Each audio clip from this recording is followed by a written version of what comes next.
Remember, if you want to follow what Andrew is doing, you can find him at Cornerplot Properties on Instagram.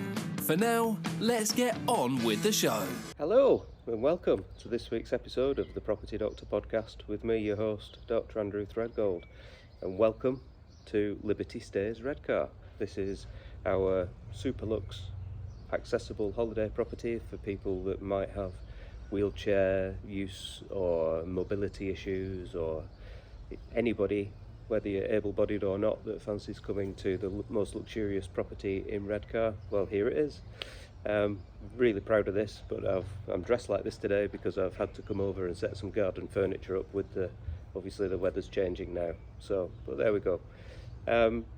Enough of that. Coming on to the podcast this week, I'm speaking to a fantastic bloke called James Sinclair, who runs multiple businesses. He started life as a children's entertainer and then progressed building businesses and bolting them on, and now he owns a big empire of businesses which include children's day nurseries, activity centres, theme parks. I think he's bought a zoo. He's also got property, and we have a real good conversation about what he likes about property these days and what he doesn't.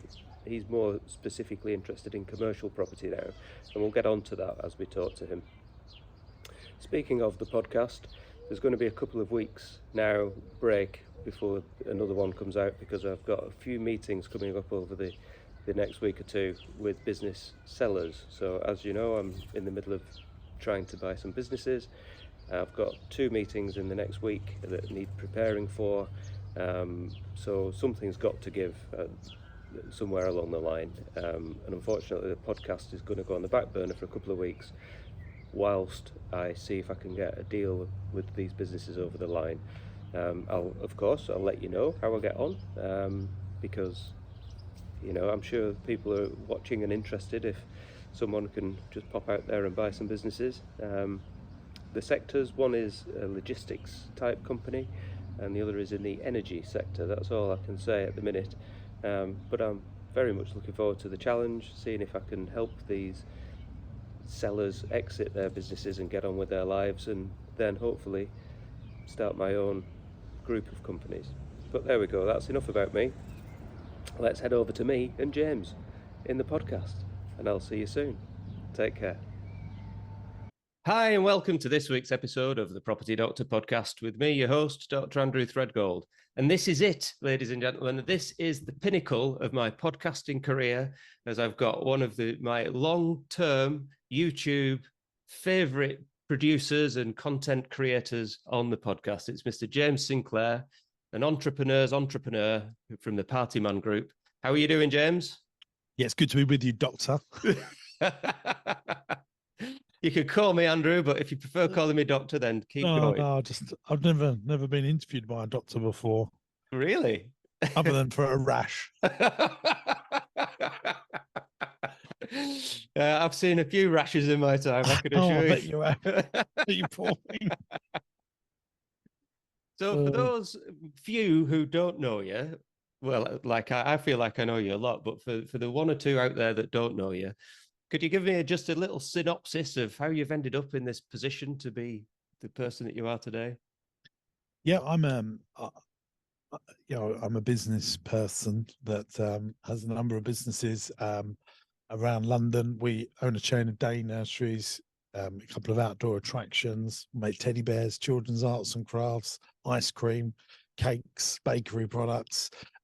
We own commercial property. We employ about 1,000 people across our group. We're just about to buy a hotel as well.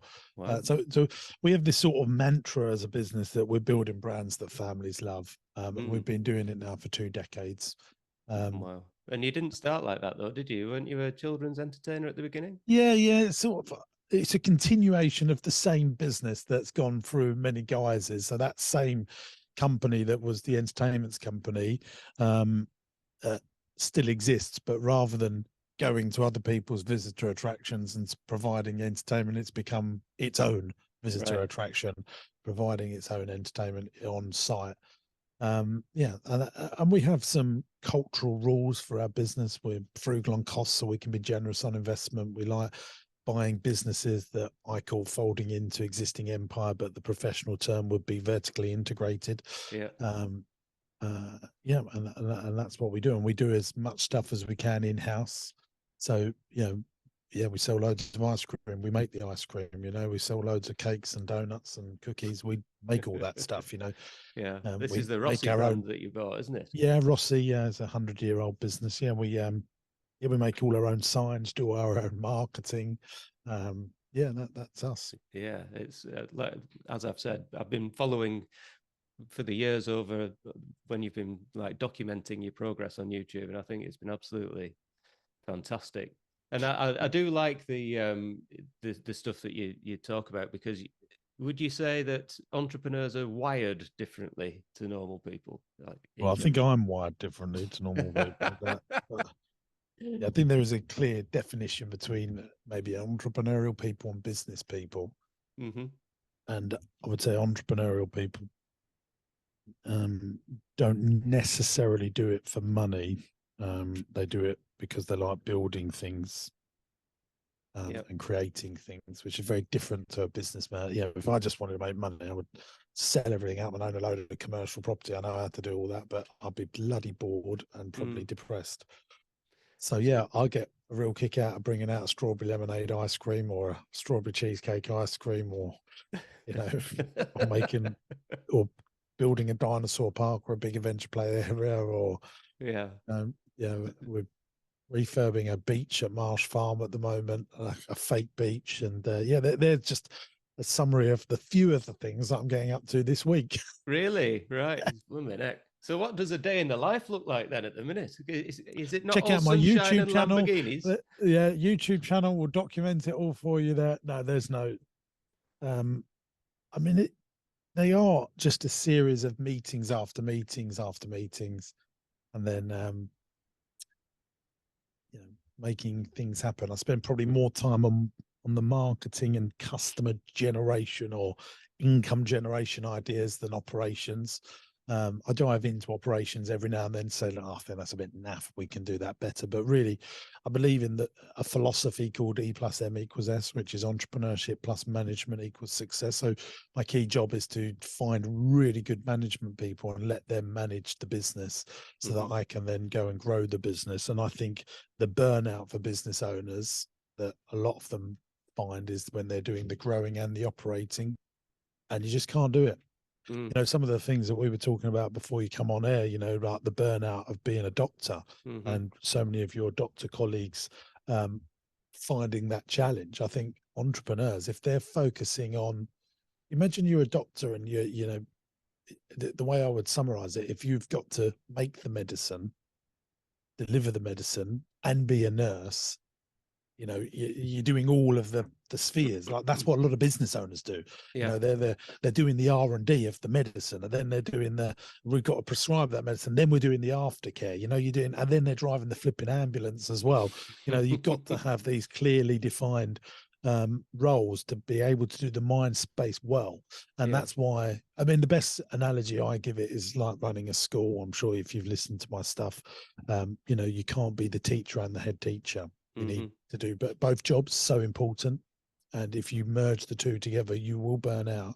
You will not do them well enough. And I don't really do any management stuff. I do just growing and leading and entrepreneurial bits. And was that, I mean, there's quite a bit there in that we could kind of go into in terms of being a GP as well, because as we spoke before we came on, most people aren't aware that a GP practice is its own small business, and you get a contract, you tender for a contract, or you have an NHS contract which provides you a set of money that you use to pay the bills and your staff, and then at the end of the year, whatever's left is a profit that's split between the partners.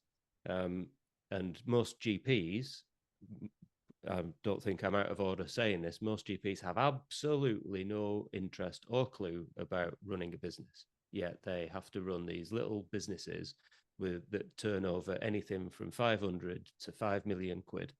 And they don't know how to do it, and they've got to do that as well as do the clinical stuff, which they actually enjoy, and all the rest of it. Yeah. which is why people have practice managers, and practice managers are quite hard to find, but that's a whole another topic on its own. But coming back to what you said there about you find good management and let them do their thing. When did that happen in your kind of personal career? Because you can't have been like that from the beginning. You must have been the teacher and the head teacher at one point, surely. Yeah, but for literally months, I would Right. say. So I employed a secretary at 17. Did you? Yeah, she worked in my. Her name was Jean. She worked in my nan's bedroom. I was very lucky, really. I picked up Losing My Virginity by Richard Branson, and I've done quite a few videos on ADHD, dyslexic, autistic entrepreneurs. And especially if you look at dyslexic entrepreneurs, 35% of self-made millionaires in the country are dyslexic. I mean, that is a huge statistic. And I think one of the main reasons for this is that from a very young age, dyslexic kids have said, well, if you can't do it, just get some help, which just sets you up so well for business. So when you look at, I forgot the term for non-dyslexic kids. Do you know what it is? As a doctor, I'm sure you do. The non-dyslexic kids. Yeah, or non-dyslexic people. It's neurotypical, I think. Yes. Is that one? Yeah. Yep. So I done quite a bit of research. Like, why is that? I mean, I was at a bank conference when I heard that statistic, and wow, that's like a third of everyone that's entrepreneurial are dyslexic. I mean, this is mad. Like, why is that? There's got to be, and I haven't gotten the research for it, other than I believe that neurotypical kids are taught from, well, if you can't do it, you've got to learn how to do this, and you've got to stand on your own 2 feet, and we will drum this into you until you know how to do it. Then all of a sudden, oh, you're dyslexic. Well, we give you permission to work outside the system. And I think there is something in that because they've given permission, or they themselves have had to find a workaround. And however they do it, they do it. Good friend of mine, James Martin, not the chef, very good. He is worth tens of millions of pounds, and he cannot read or write at all. Really? He's one of the wealthiest people I know, and his workaround life. I mean, you go for a dinner with him, he can't read the menu. And the way he works around that, you would never know. He just says to the waiter, what's most people been having tonight? What is your favourite thing on the menu? Then he gets the waiter to talk through the menu. He goes, yeah, I'll have that. You'd never know. And he's just found a workaround.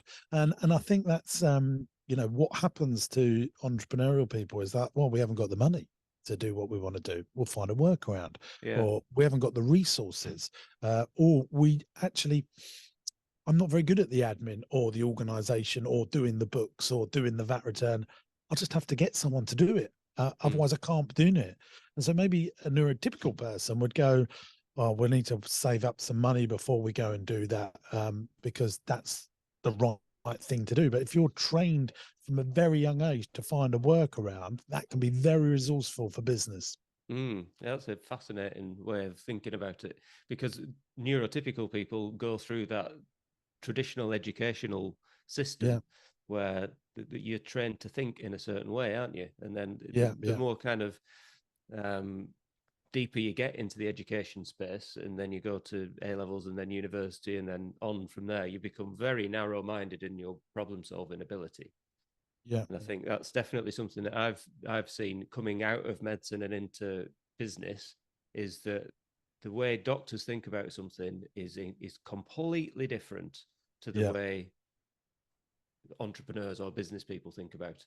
And also the ability to pivot quickly just seems to be high in ADHD, autistic, dyslexia. I mean, if I put that sort of little group together, which I probably shouldn't do, but the pivoting in and out of something that's fun. If it's not fun, we just stop doing it. Yeah. Whereas I think I meet lots of business people that hate their life. They're making plenty of money, but they don't enjoy it. And I just will not be party to that. No, it sounds like you've built your system and your business in a way that really suits your personal wants and needs and your personality. Yeah, absolutely. Yeah. Only Yeah. got one life. What I want to do, and I want to build businesses that inevitably, create fun for families and, that we can be proud of. Mm. And what kind of footfall do you get at your businesses? What have you got any numbers on that? How many 2 million people customers a year now. is it? Wow. So 2 million We are a lives affected. business. We are a business that takes a little bit of money from a lot of people a lot of the time. Hmm. And that's why I like us trading in recessions. We're trading well with the overheads. Yeah, bloody hell, we've got to manage that in uh, the current climate. Our utility costs and food Mm-hmm. costs and the cost of running a business is higher at the moment. But as long as you can get through those 24 months, these economic cycles of recession, inflation, utility costs go through the roof. If you look over history over the last 100 years, every 10 years one of these little buggers turn up. Yeah. And as long as you can get through that 24 months, you go back to normal.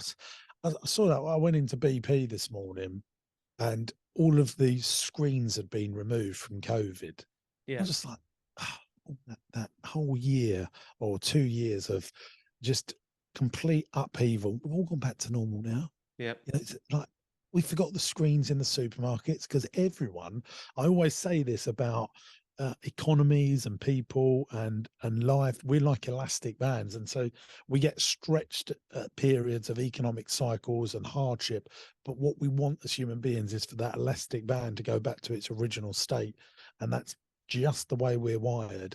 And so I've just the foresight because I've gone through 20 years of this now. I've seen 3 or 4 of these now. I just Yeah. go, yeah, as long as we can get through the next 24 months, it'll all go back to normal. Yeah. Well, that was one of the things that I wanted to speak to you about actually was what you think, because as someone looking to enter the business space myself, I was interested to hear your thoughts on what are the current challenges for businesses. I mean, the obvious one is, inflationary pressure and the cost of fuel and all the rest of it. But I've heard you talk about kind of the cost of shipping things from China, but that's coming down. And so things are Crash back changing down. at the minute. This is another elastic band analogy for you there. We stretched that to $20,000 a container. Guess what everyone did, including me? Just won't order stuff at the moment then. Mm. Just won't do it. Or what did Lidl and Aldi do? They saw, we'll just buy our own ships. So they brought all the, and then there's all these capacity on the liners. We were paying 1,500 quid a container in 2019. Then it went to £20,000. It's now back down to 1,500 quid. So that's going to really help inflation. If anyone's listening to this, my personal opinion is shipping is one of the biggest drivers of inflation for the Western world because we import everything, literally toilet rolls, coffee beans, cleaning stuff, food stuffs, clothes, everything comes, into the Western world. Materials for building houses, literally everything comes on a ship. And when it's 20,000, you think about this, just sofas, right? You can get 10 sofas in a shipping container, and it was £20,000. How much more is that sofa going to cost? 20,000 divided by 10, that's 500 quid, isn't it? Yeah, 500 quid per sofa just on shipping. Now it's 1,500 quid. I would stop working that out now. So I bring in teddy bears. It was costing me £1 per teddy bear. And when we sell it wholesale for 6.50, £1 of that 6.50 is the just the shipping cost. And it's now down to about 10 pence. But everyone's holding stock that they've bought for the last 2 years. So it's going to take like another year probably for that shipping reduction to work through the system. But we'll start seeing, wood and steel all come down in price, coffee come down in price. Think about coffee as the third biggest commodity traded in the world. And when shipping prices go down from 20,000 to 1,500 quid, we're going to start seeing coffee come down dramatically. Yeah. And so I really see inflation. We're starting to see. I saw fuel at 150 rather than 190 just 4 weeks ago. I mean, it's really coming down. And so again, it's like as long as you get through the 24 months, you're all right, aren't you? And if you can have that mind space to know that these things are not forever, ever, because competition and the global markets are always moving around, Yeah, I think, Totally agree. I was speaking to a business owner the other week, actually, who does container storage. Um, all these containers that come in, he stacks them up, and I was asking him about whether the cost of shipping and cost of fuel and all the rest of it was particularly impacting his business. And he was saying, no, people will always need the containers. We are Yeah, recession proof. In fact, one of the things that we're looking at is he was talking about there's a 60% deficit in container storage in the UK. So he's looking at buying acres of fields just to stack containers on because there's even more yeah, they're a needed. good business and very easy to finance. So you can, so once you get going, you get loads of asset finance on that. I've looked at doing it on some of my land. It's getting the planning permission is the challenge on that one, Right. because no one really wants to live next to a container park. No. So that is the challenge. So that's why farmers are doing it, because they don't really have neighbours, and if you've got farmland, it's quite easy to get the permission on it. But yeah, I mean, I've actually looked into that. I think they are good businesses. Yeah, and I like commercial property and commercial storage. But for you, what I would be focusing on if I was building a trading business, especially with your knowledge and your profession, is the key metric for me for what makes a great business is a business that has margin, Right. regular residual income and customers. And then the big one is love, want, and need. Okay. And I speak about this at literally all my seminars. If you find a business where people love what you do, they want what you do, and they need what you do, you will never not be in business. Let me explain. So the iPhone has become a love, want, and need business. People love their iPhone or their Samsung or whatever smartphone. They want it, and if it breaks, they feel like they need it. They will go and get it repaired that day. Mm-hmm. And healthcare is another one of those. I do think there is I think is really smart and still not as well known. Like, what I was talking about, if you need to speak to a doctor and you can pay and do it on your phone and not have to wait for an appointment. God, if I had your knowledge, I would definitely invest in setting something like that up and Right. have like 3 or 4 doctors and an agency with me, and they get 50% of the it's £50 a call. They do the prescription, they send it to you. I just think that is a really cool business model. Because for people that are time poor, are they aware that they can do that? Mm. And probably do it on a subscription. Yeah, it costs you £100 a month, and you can have a call with a doctor, and you get like 10 doctors signed up, and it's like an OnlyFans account for doctors, if you know what I mean. And I just, I really, I just think that's that would be a model that I think is, and once you get that profitable, because there's no real cost of sale to it. And I reckon there'd be loads of doctors that would like to earn another £300, £400, £500 a month pocket money from doing some calls. For them time poor people that, you could go to companies, literally come to a company like me and say, yeah, look, if we would do virtual appointments with all your staff, it costs £2,000 a month so that any of them can call us. We will do their prescriptions, save time, get people back into work quickly. Oh, really? Mm. That's a great business. Yeah, it sounds like a very good idea, doesn't it? There's one or two like that. But I don't know. I didn't. You said that to me when you came on air. Yeah. See, I've got a guy that I was recommended from another entrepreneur that I just you can't get in to book and see anyone, and you have to speak to the bitch receptionist in Peter Kay. Have you seen that Peter Kay sketch? Yeah. I just love that. I think he's like hit the nail on the head. You want to speak to my doctor, do you? It's just, I love it. And anyway, so I thought I was I had a little secret there that I actually have a number for a doctor that I can just FaceTime and have that call. And then you said that there's 2 other companies doing it. I'm like, that's not marketed enough or branded enough that is available, in my opinion. Yeah, to be honest, I mean, the premise of it is brilliant. These businesses that I spoke to you about, some of them have had significant problems with the GMC. So as I also talked to you before we came on, the GMC at the minute are incredibly overzealous in what they're doing. And some of these businesses are getting investigated because the follow-up from the patient care typically disappears. So there's nothing to stop these people on your phone for small things like your personal rash, maybe, or Yeah, yeah, the yeah, yeah, discharge that you might be getting yeah, from somewhere. For yeah, that yeah, kind of yeah, thing, it's suitable.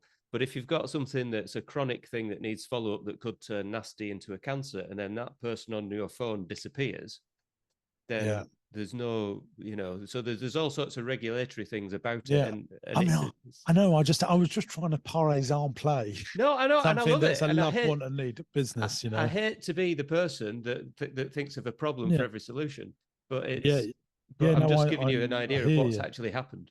Oh, I'm not going to go and do it because I'm not a doctor. But I was trying to give you an Yeah, example of what what is a love, want, and need business. And people, when they're ill, like I always use the dentist analogy. Like if you've got toothache, the world stops to see the dentist, doesn't it? yeah, You just sort the thing out.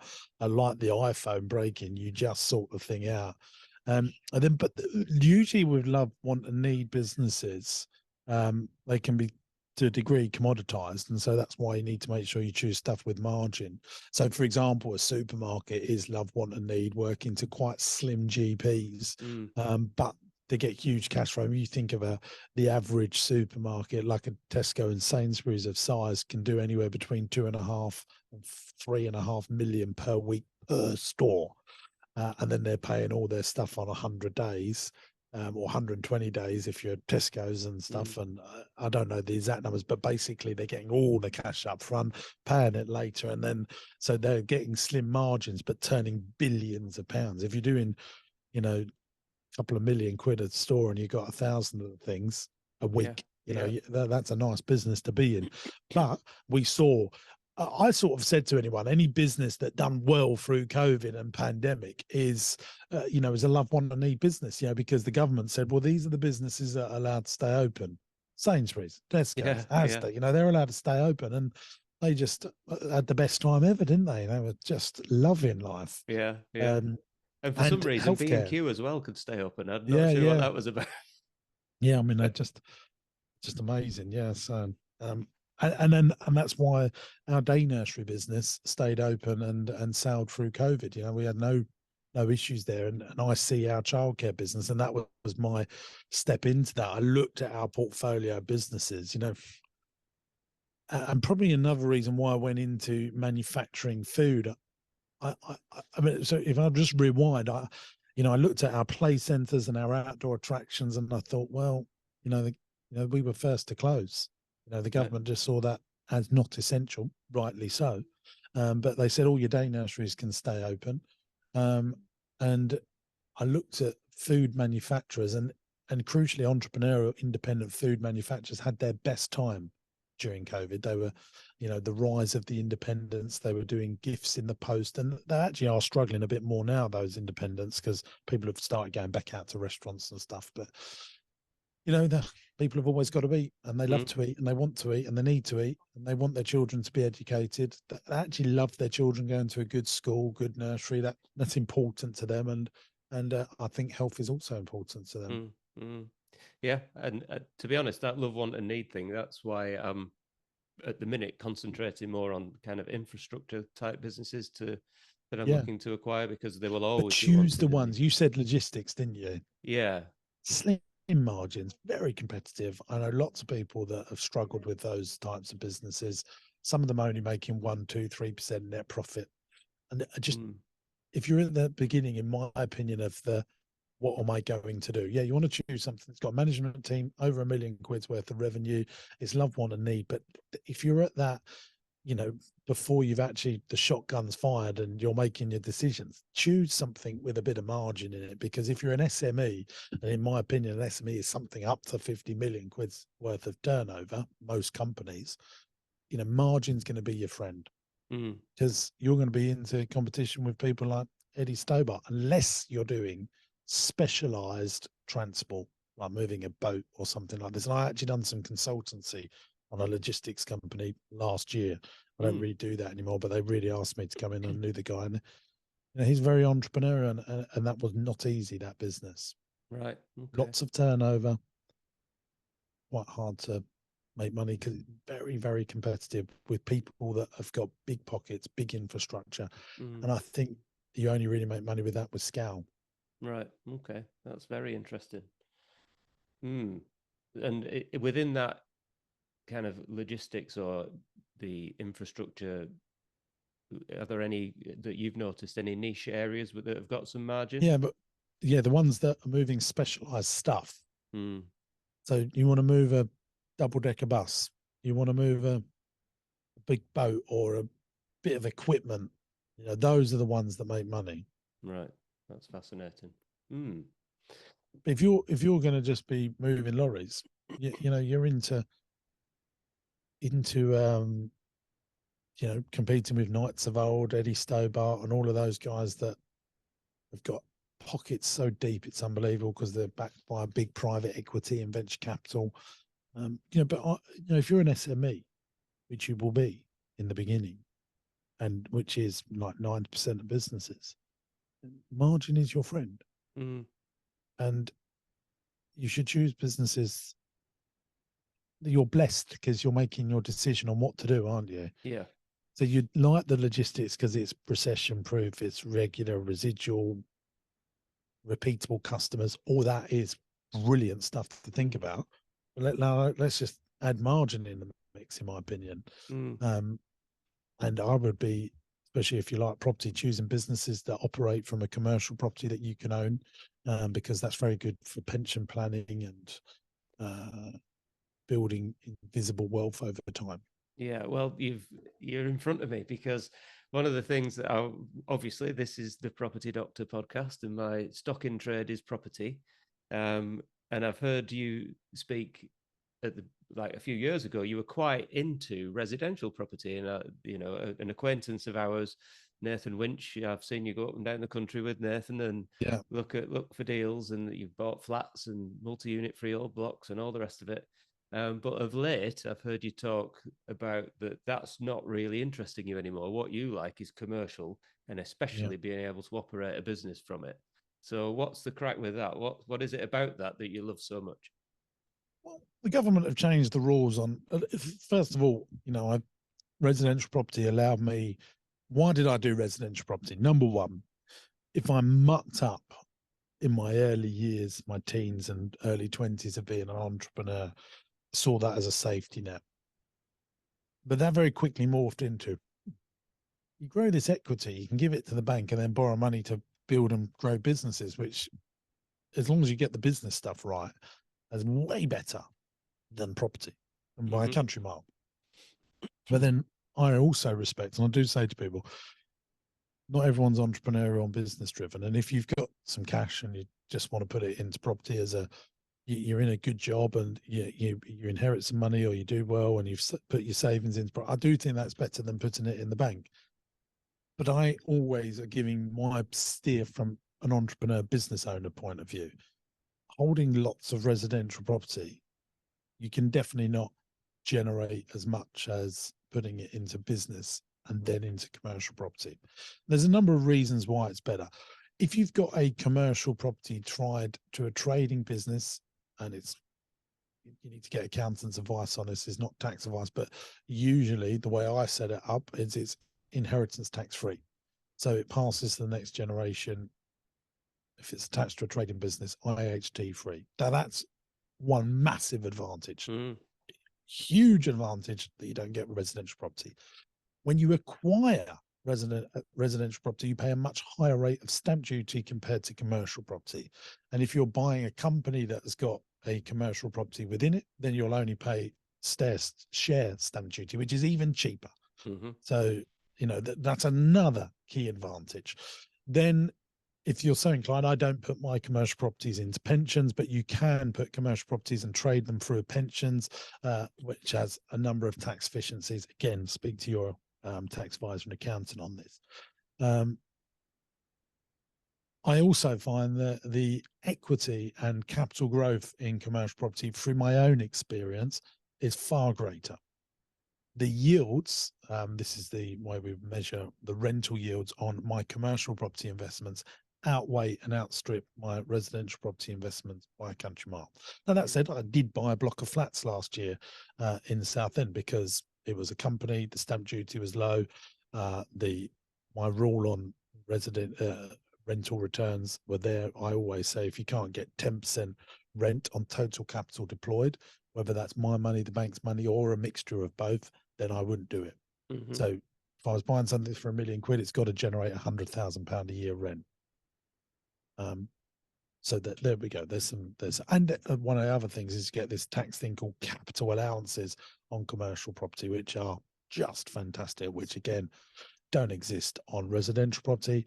But I think you can get it on holiday lets and service accommodation. Yeah, absolutely. Yeah. And what so about there's just a flutter of things. Oh, yes, a little dusting of Yeah. reasons. What about the so do you set it up so that you have an opco and a propco, and you Some and some. I mean, I'm complicated, and that's what I try and, I've got 17 trading companies, over 1,000 staff, 12 brands. I am unusual, I think. So you've probably got every scenario covered at some point. Yeah, I've done a mixture and all of both. Yeah. But investment property does not qualify for, from the inheritance tax point of view. I think that's where you might be going with that question. Investment property is not IHT free. It's only commercial property tied to a trading business. But in my opinion, there is no greater way to build a safe business and wealth, if we want to use that word, by buying and building a trading business that owns the property it operates out of. The compound effect of doing that over 10 years compared to buying a flat to rent out is just non-comparable. Yeah, different league by the sounds of it. Yeah, okay. And also, there's another, I just thought of another massive advantage. Even more? Yeah, I mean, if you build a house, you buy a house, you rent it out, and you bought it for 200 grand and you sell it for 1.2 million 10 years later, you're going to be paying some quite hefty capital gains tax.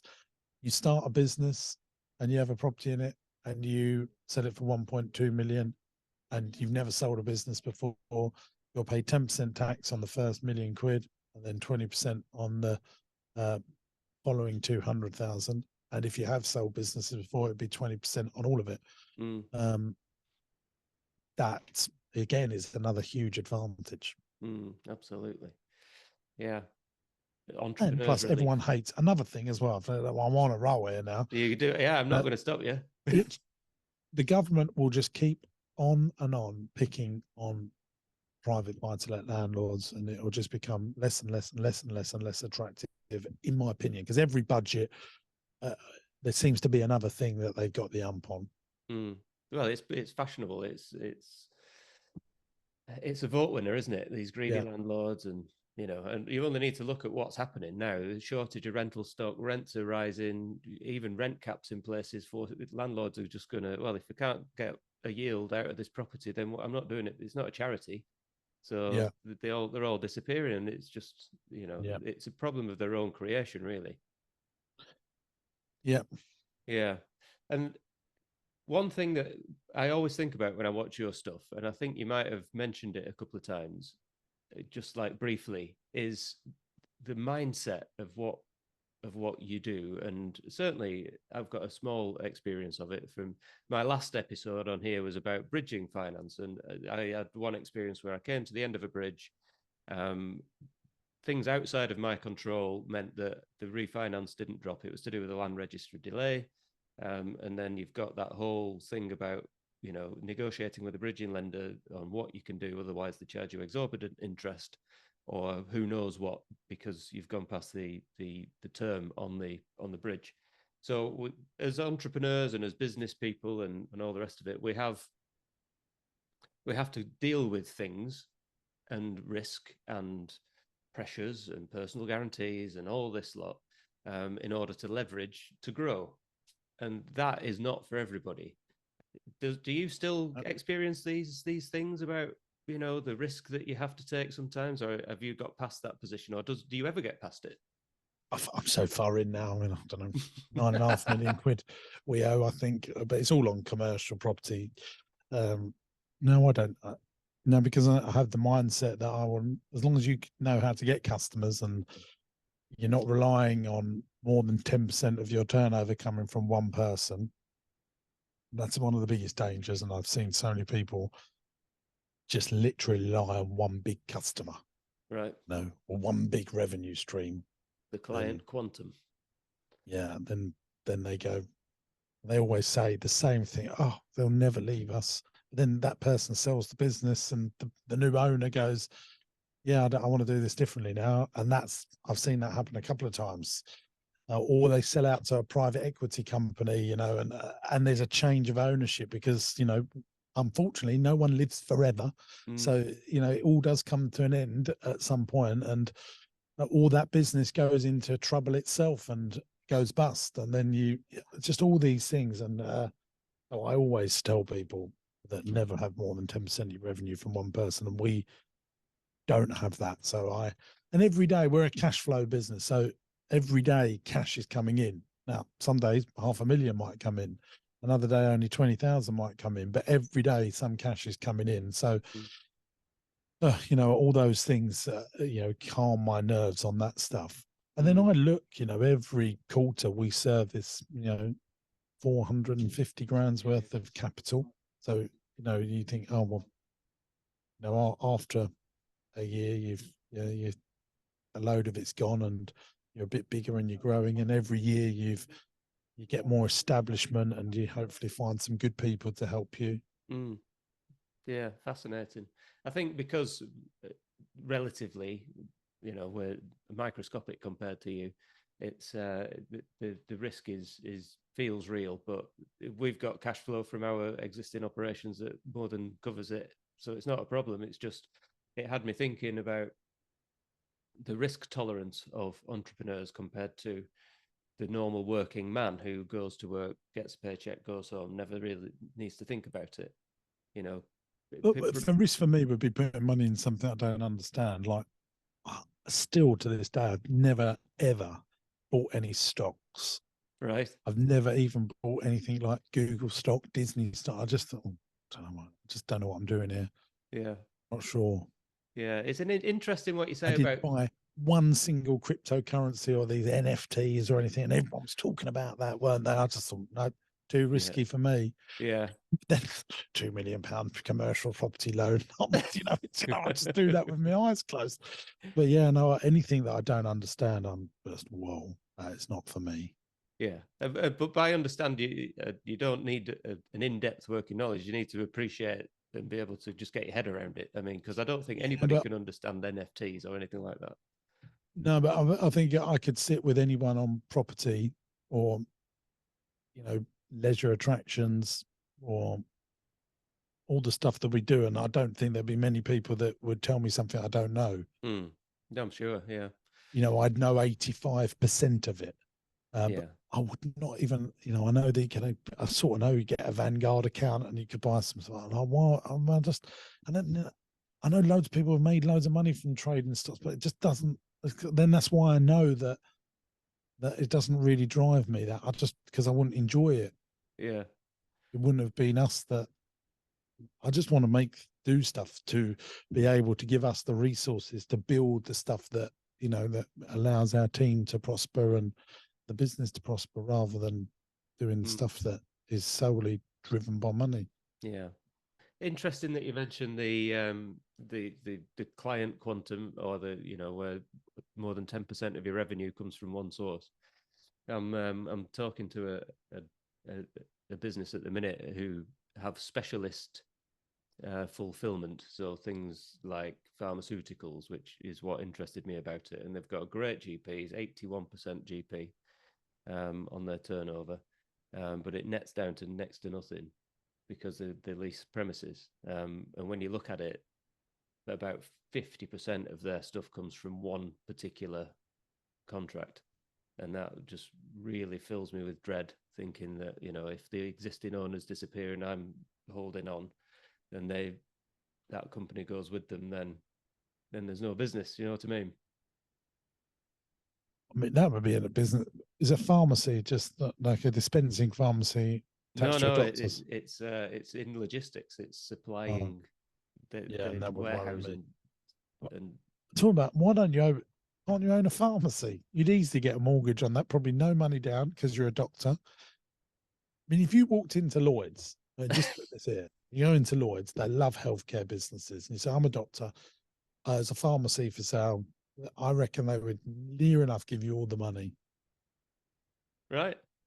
And I happily have a look at businesses. pharmacies. I've had, and then on the side of it, that'd be a great way to sell. Yeah, we've got, if you don't want a doctor's appointment quickly, come and see us. And then they just pay. Oh, beautiful businesses. Yeah. You go into That's a great pharmacies and idea. some of them look naff and they've still got people queuing up because they're you can't just open one, can you? I had someone on my podcast that had one pharmacy and he wanted to buy others. He done really well out of it, but or setting up one from scratch. I mean, why? If you've got a doctor's practice, why you haven't got a pharmacy in the doctors? My mind baffles at that because it's so inconvenient. You have to trot off to Sainsbury's or wherever there is one that's after you've seen your doctors, and then the few that have pharmacies sort of entwined into them. And that's really where I would be going for you. Is I would own the doctor's practice. You'd get 100% finance on that. Then put all the doctors in there. You just do one afternoon a week. You're getting all the rent in. Then I put a pharmacy there. I put a dentist there. Probably, little community space with a coffee shop. I would literally be all over something like that. Put a chiropodist in there. Have a little health centre. Come in ill, come out great. Yeah, absolutely.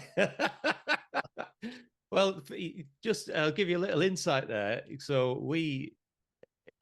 our practice, we thought about, some of us thought about a pharmacy, because you can set pharmacies up. So the patients, you could get the prescriptions delivered by your own pharmacy, so you could write your prescription, it goes to your own pharmacy and it gets delivered the same day. And that was two of us had this idea that this would have been wonderful.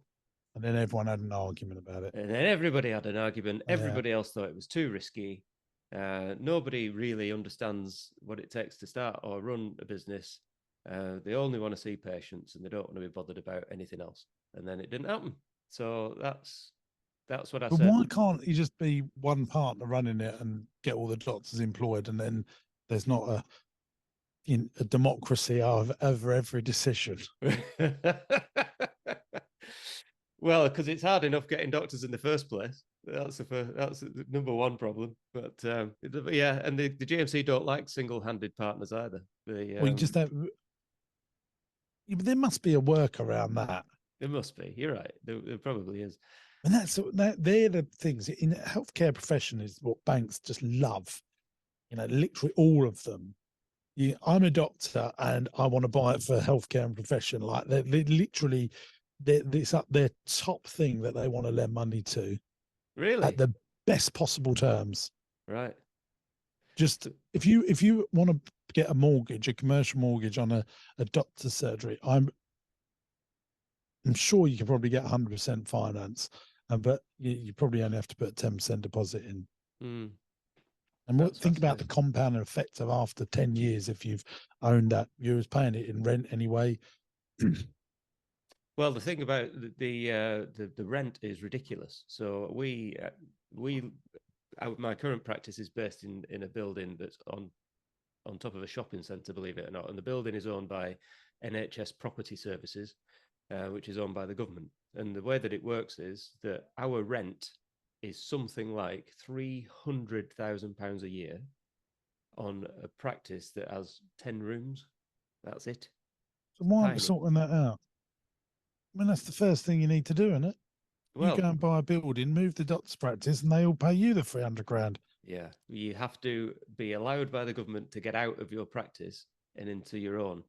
And if the government don't let you, because this money gets paid by the NHS to the practice, our practice then pays it to NHS Property Co, which is a Yeah. government-owned company, as rent and service Yeah. charge. If we want to move to a different practice, we have to apply to the government, and they have to decide whether we can move or not, and they don't let you because they want the rental. Yeah, or you just start your own one. Yeah, but you can't. There's rules about it. What, you can't start your own doctor's practice? Not an NHS one. You can start a private one. Then what if they open a new doctor's surgery around the country? Surely, like, they're building something, you go, yeah, well, I'll set that up and I'll take that on.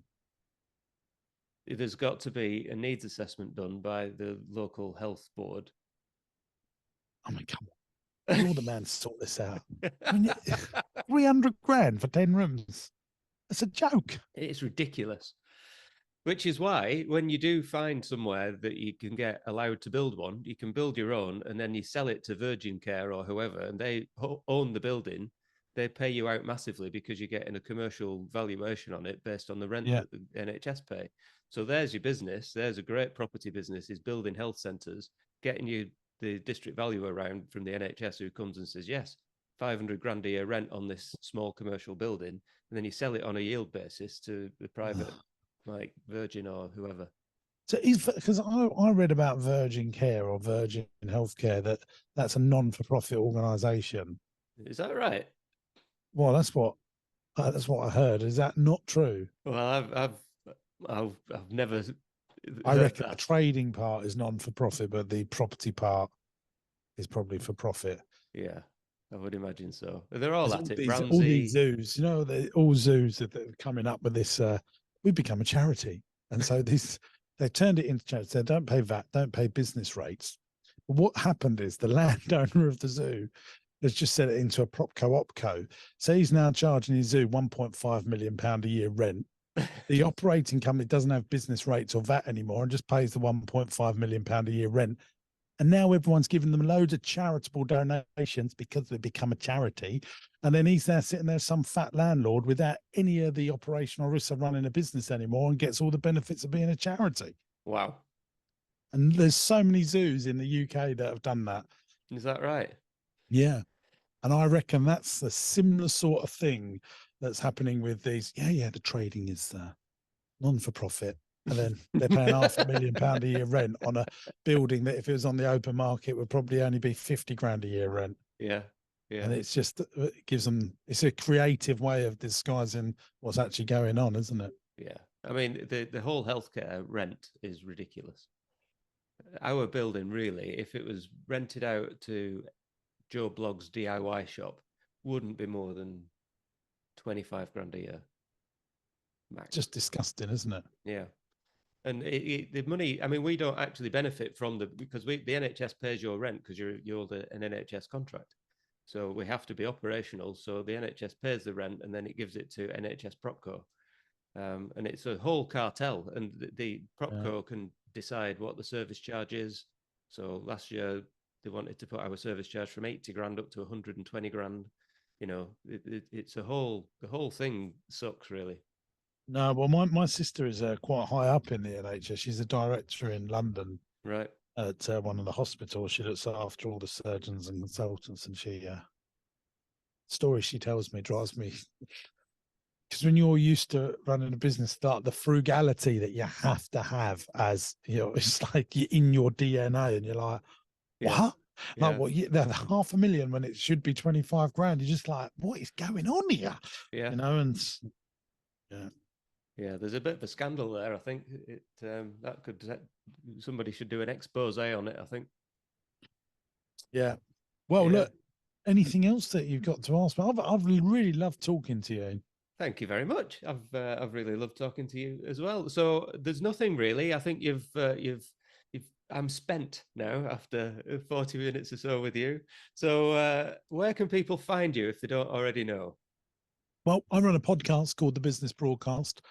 It's a top 30 podcast on the entrepreneurship section worldwide, just saying. I was actually ranking at number 22 yesterday. I had a little look. And I talk to business owners and entrepreneurs that got challenges on how they can grow their business. So, you know, we don't have big celebrities on. It's people like you. that want to grow their business, and they get to earwig in on those conversations. I think it's really powerful for business owners to realize that actually this is not an easy gig at all. And I think they can get some real golden nuggets from us. So that's James Sinclair Business Broadcast. And then the other one is YouTube. Just type in my name, James Sinclair, and poof, I shall appear with over nearly 700 videos to help grow your business. Yeah, and for anybody that needs an endorsement, I thoroughly recommend it. It's one of my few subscriptions on YouTube is James's stuff. It's fantastic. Oh, that's very kind of you. Thank you, sir. James Sinclair, thank you very much.